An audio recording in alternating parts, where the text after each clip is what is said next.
श्री कृष्ण की 8 प्रमुख पत्नियां हैं जिन्हें अष्टभार्या कहा जाता है। बाकी 16,100 पत्नियां कैसे हुईं, इसकी कहानी की शुरुआत होती है भगवान विष्णु के अवतार भगवान वराह और भूदेवी के पुत्र भौमासुर, जिसे नरकासुर के नाम से भी जाना जाता है। भगवान वराह और भूदेवी के पुत्र होने के कारण वो अपने जन्म से ही बहुत शक्तिशाली और साहसी था। नरकासुर को वरदान प्राप्त था कि उसकी माता के अतिरिक्त उसे कोई नहीं मार सकता।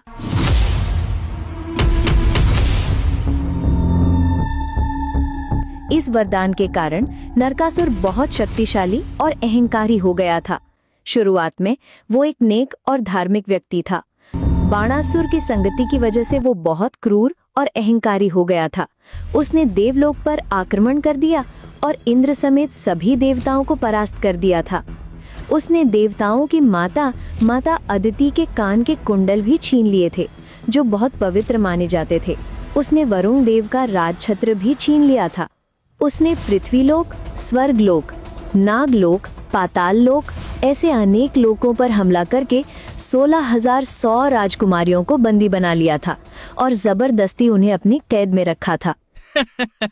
जब तक 20,000 सुंदरियां जमा नहीं हो जाती तब तक मैं विवाह नहीं करूंगा। जब नरकासुर का अत्याचार बहुत बढ़ गया, तब सभी देवता और ऋषि मुनि भगवान श्री कृष्ण के पास मदद के लिए गए।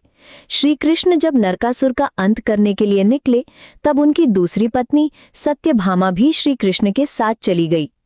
नरकासुर और श्री कृष्ण के बीच भयंकर युद्ध हुआ।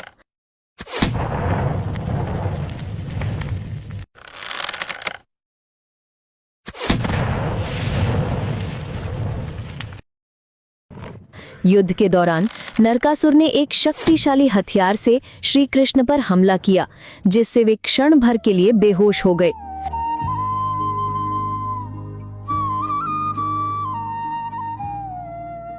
तब सत्यभामा ने धनुष उठाया और नरकासुर पर बाणों की वर्षा कर दी और नरकासुर का वध कर दिया।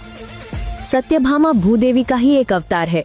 श्री कृष्ण ने कन्याओं को बंदी गृह से मुक्त किया और उन्हें अपने अपने घर जाने के लिए सारी सुविधाएं दी। लेकिन कन्याओं ने कहा, प्रभु, हम नरकासुर की कैद में लंबे समय तक रहे हैं। समाज में अब हमें सम्मान की दृष्टि से नहीं देखा जाएगा। हमारे माता पिता और समाज हमें स्वीकार नहीं करेंगे। हमसे कोई विवाह नहीं करेगा। प्रभु, हमारा कोई भविष्य नहीं है। आप हमें द्वारका में आपकी दासियां बना कर रखिए, वरना इसके अतिरिक्त हमारा मर जाना ही उचित है। नहीं देवी, एक स्त्री माता, बहन और पत्नी हो सकती है, दासी नहीं। आप सभी अब मेरी शरण में हैं। समाज के डर से अपनी पहचान मत खोइए। मैं आप सभी को मेरी दासी नहीं बल्कि अपनी पत्नी के रूप में स्वीकार करता हूँ। कन्याओं को सामाजिक अपमान से बचाने के लिए श्री कृष्ण ने 16,100 कन्याओं को अपनी पत्नी के रूप में स्वीकार किया और उन्हें द्वारका में सम्मान पूर्वक स्थान दिया।